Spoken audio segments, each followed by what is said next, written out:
Et salut à tous, bienvenue sur cette nouvelle vidéo, un nouveau format, BTC, dans ton cosmos. Oui, t'as compris le petit jeu de mots, l'acronyme. Bref, ça sera des vidéos qui porteront sur les sujets de l'espace, des étoiles, des planètes, ça c'est vaste, mais tout ce qui se passe dans le cosmos, hein, vous l'aurez compris.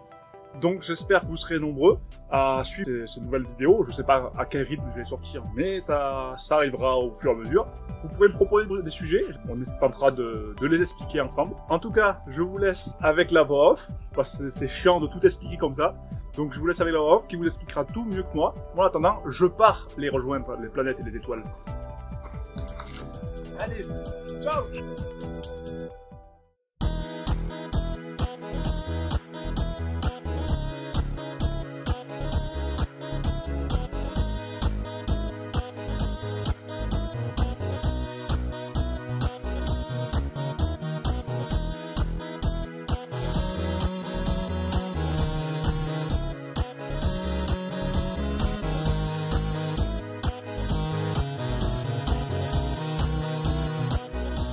Bref. Donc je disais que j'allais tenter de vous faire des vidéos sur le sujet scientifique, mais sûrement avec une bonne préférence sur l'astronomie.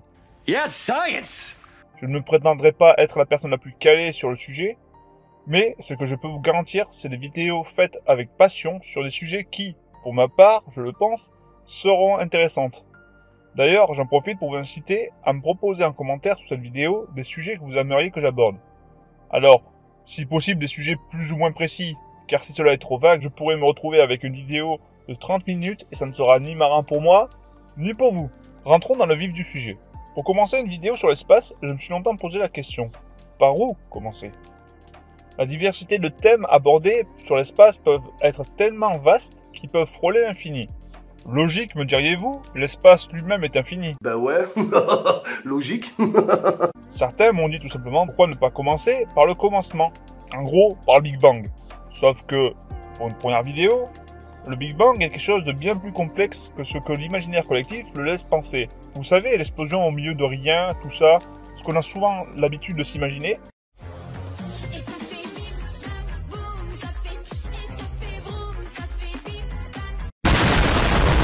En fait, non. Ça, c'est pas vraiment une explosion. Le Big Bang, c'est loin d'être une explosion d'ailleurs, mais je m'égare. Je disais donc que pour débuter, le mieux serait d'abord d'aborder notre place dans l'espace et ses environs, de façon plus ou moins détaillée bien sûr. Puis je vais aborder les points communs et les divergences de nos planètes telluriques, tout en essayant d'expliquer les termes que j'emploierai. Je pense que cela nous permettra d'avoir une bonne base pour aborder des vidéos plus sérieuses. Non pas que celle-ci ne le soit pas, mais des vidéos plus complexes j'entends. Tout d'abord, où sommes-nous? Sur Terre? Bien joué. Un point de plus pour les lèche-culs. En France? Ça dépend de qui regarde la vidéo. Non plus exactement, pour tous ceux qui regardent ma vidéo, nous sommes sur une planète tellurique, troisième planète en partant de son étoile. Une planète tellurique? Mais qu'est-ce que c'est? Eh bien, c'est tout simplement une planète solide, faite communément de roches, de poussière, de terre, en résumé, de matière solide. Pierre? Présent. Pierre? Présent. Pierre? Présente. Pierre? Présente. Ah. Mais cela voudrait donc induire qu'il existe d'autres types de planètes? La réponse est bien évidemment oui. Of course! Nous avons également les planètes gazeuses. Et peut-être océans. Pourquoi peut-être? Car tout simplement, ce type de planètes sont de nos jours encore hypothétiques, bien que fortement probables. On s'y attardera dans une autre vidéo.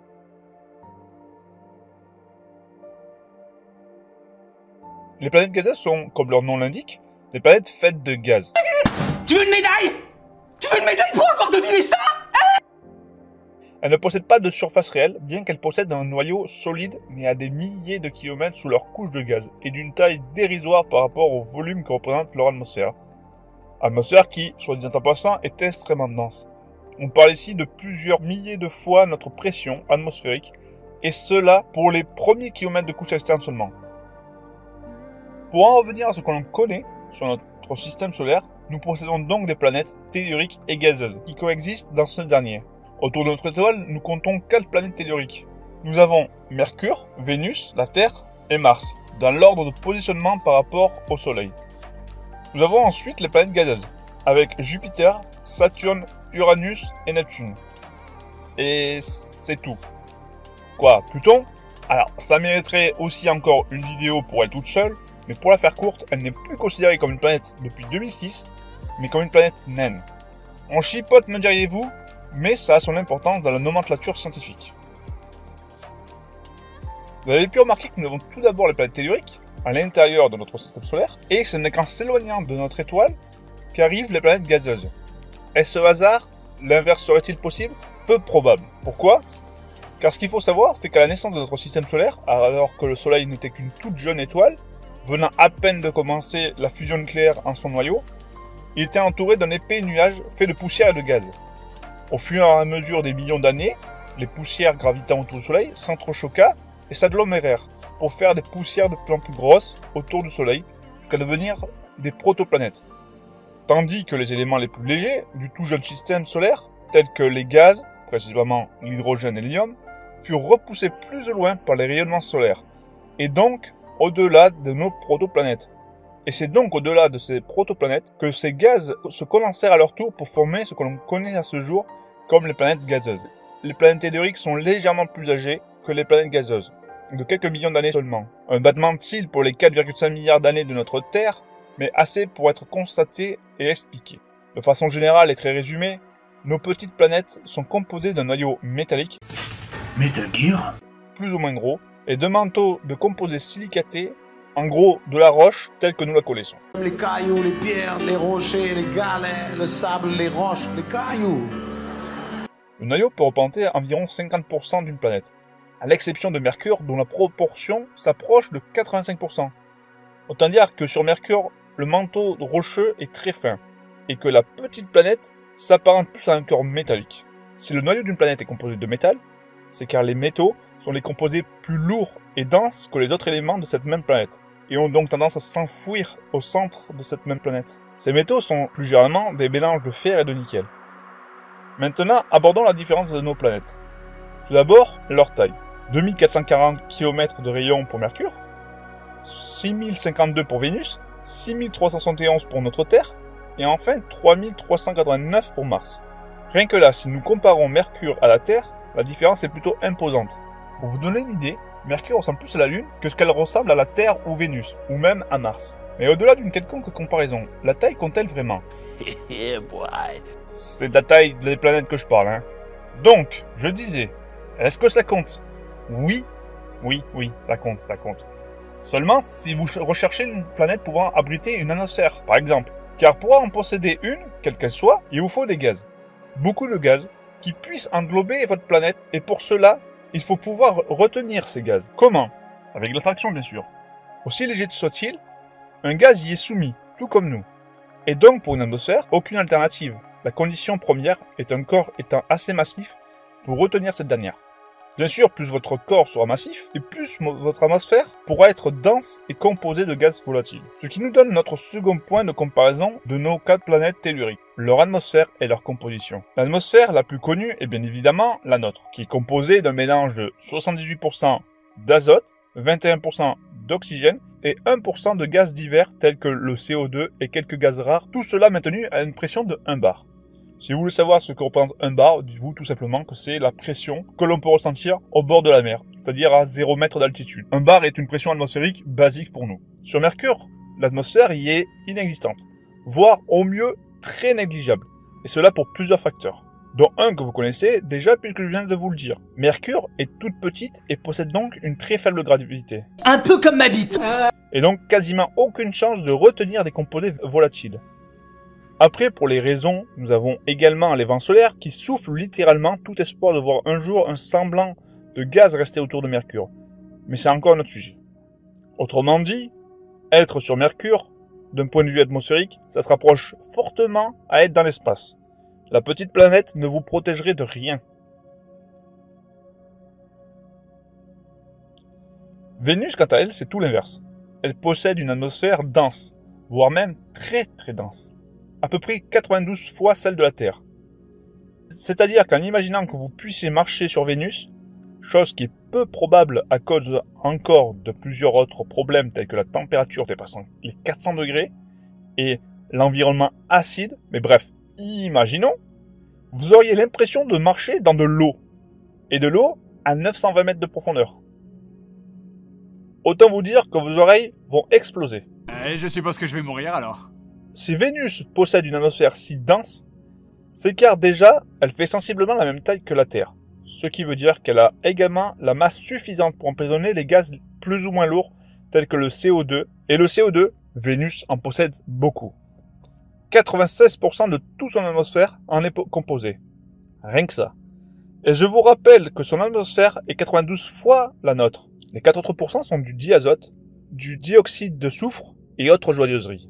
Cette épaisse atmosphère provoque alors un effet de serre conséquent, bien loin de tout ce que la Terre pourrait connaître. Sur Vénus, la lumière du Soleil est alors en majeure partie réfléchie, ce qui donne une luminosité faible au sol, mais les rayons infrarouges responsables de la chaleur sont captés par la planète, mais emprisonnés dans celle-ci par les nuages de CO2, augmentant alors la température aux alentours de 400 degrés Celsius. Mais au final, pourquoi une atmosphère si différente de la nôtre pour une planète qu'on surnomme la nôtre jumelle? Principalement à cause des volcans. Fut une époque, Vénus eut des volcans actifs, tout comme sur Terre. Ces mêmes volcans ont relâché et expulsé des milliers de tonnes de CO2 dans le ciel de Vénus, et de façon continue pendant une longue période, recouvrant ainsi la planète d'une épaisse couche de gaz carbonique qui allait devenir sa principale atmosphère. Ce procédé de création d'atmosphère, si je puis dire, à partir de fumée de volcans, eut lieu également sur Terre, mais jamais au même niveau que notre sœur jumelle, car sur cette dernière, le nombre de volcans dépassait de loin le nôtre.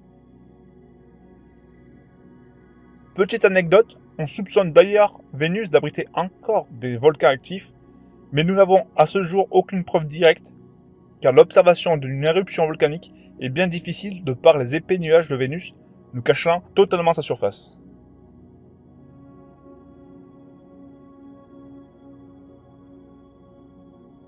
Nous arrivons maintenant à la troisième planète tellurique, qui est notre maison à tous, la Terre. Vous l'aurez sûrement remarqué, les conditions climatiques y sont plutôt clémentes, disons-le. Ouais. T'es bien renseigné, toi. Même le point de température le plus haut jamais enregistré ou le vent le plus rapide ne sont rien par rapport à ceux relevés sur Vénus, par exemple. Mais il n'en a pas toujours été ainsi. Car oui, au début de la Terre, il n'y avait rien. Qu'une boule de roche en fusion percutée par diverses météorites qui pullulaient dans l'espace, il y a de ça plusieurs milliards d'années. Les volcans présents sur Terre se sont mis à relâcher leur fumée dans le ciel pendant des millions et des millions d'années, tout comme sur Vénus. Nous avions alors là notre première atmosphère, faite d'ammoniac, de méthane et de vapeur. Autant dire quelque chose de peu respirable par quelconque être vivant. En tout cas de ce que l'on connaît. Au fur et à mesure des années, la pression terrestre augmenta, jusqu'à arriver au moment où l'eau contenue dans les nuages puisse se condenser, et à ce moment-là, les nuages déversèrent toute l'eau qu'ils contenaient. Un déluge qui dura des millions d'années, jusqu'à former les premiers océans. Le dioxyde de carbone et le méthane contenus dans l'atmosphère primitive de la Terre furent ensuite captés par ce même océan. C'est à peu près à ce moment que les premiers organismes photosynthétiques apparurent à leur tour et se mirent à consommer le CO2 pour relâcher du dioxygène. Ce même dioxygène qui, peu après son arrivée sur Terre, réagira avec les rayons ionisants du Soleil pour créer la couche d'ozone autour de notre planète. Donc voilà en gros comment notre atmosphère est apparue. Bien sûr, elle a bien changé encore depuis, mais voilà déjà comment la vie a pu apparaître.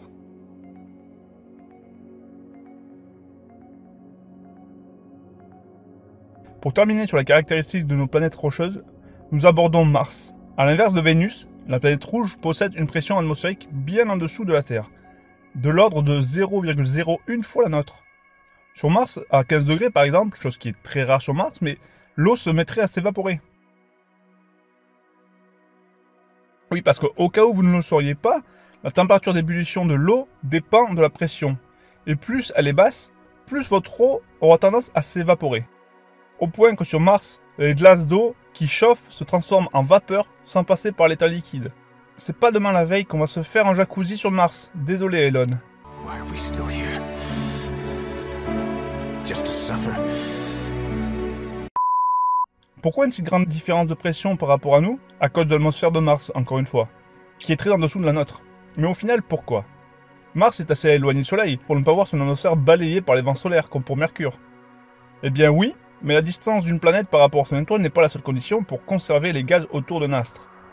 La deuxième condition, c'est un champ magnétique fort, qui a le pouvoir de dévier les vents solaires. Un champ magnétique planétaire se crée par le mouvement de métal en fusion dans le noyau de celle-ci. On appelle cela l'effet dynamo.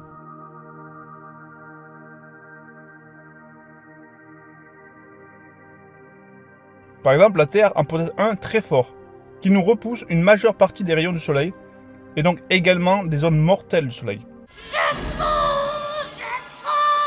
Mais quel monde! Oh non! Oui, ce genre d'onde qui te fout un cancer en moins de 2 secondes. Et donc ce champ magnétique martien est inexistant. Le noyau de Mars est mort. J'entends par là que, oui, fut une époque, Mars a dû bien avoir un noyau de métal en fusion qui fournissait un champ magnétique, mais depuis plusieurs milliards d'années, son noyau s'est un jour refroidi et cristallisé. Et donc plus de mouvement de liquide, donc plus aucun magnétisme de la planète. Sa jeune atmosphère se fit donc souffler en quelques millions d'années, la laissant ténue. Dites-vous bien que, même quand on parle de tempête martienne, la plus grosse des rafales de vent serait sentie comme une légère brise pour un humain, l'air étant tellement vide de matière en comparaison à ce que l'on connaît sur Terre. Ce qui reste de cette dernière est tellement infime qu'en comparaison avec la nôtre, elle est 61 fois plus fine et elle est composée quasi exclusivement de dioxyde de carbone. Tout cela explique donc pourquoi les chances de voir un jour l'eau couler sur Mars est impossible, à moins d'être sous une sorte de serre qui puisse augmenter la pression au sol. Ou alors, sous certaines conditions assez rares, comme une eau saturée en sel qui ruissellerait au fond d'un cratère, là où la pression augmenterait quelque peu. Bref.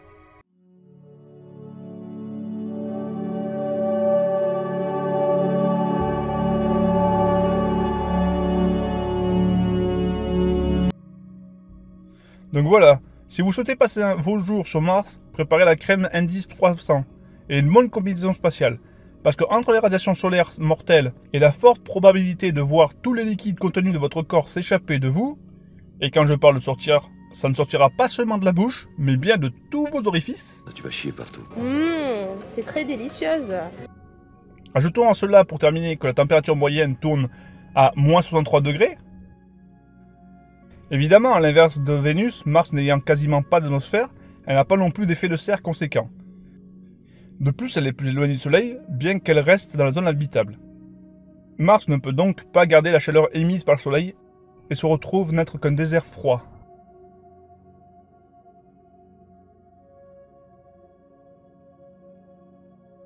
N'allez pas croire que si par magie on pouvait vous envoyer instantanément sur la planète rouge, vous gèleriez sur place. Non, car en effet, comme je vous l'ai dit, l'atmosphère martienne est très vide, or la chaleur est quelque chose qui agit comme un mouvement, une circulation. On parle bien d'échange thermique, et à l'absence de fluide pour vous entourer et faire circuler votre chaleur, vous refroidiriez, mais lentement, très lentement, tellement que vous n'auriez pas le temps de ressentir le changement de température. Non, vous mourriez bien avant d'asphyxie. Ça y est, je commence à me sentir mal, j'ai du mal à respirer. Respire.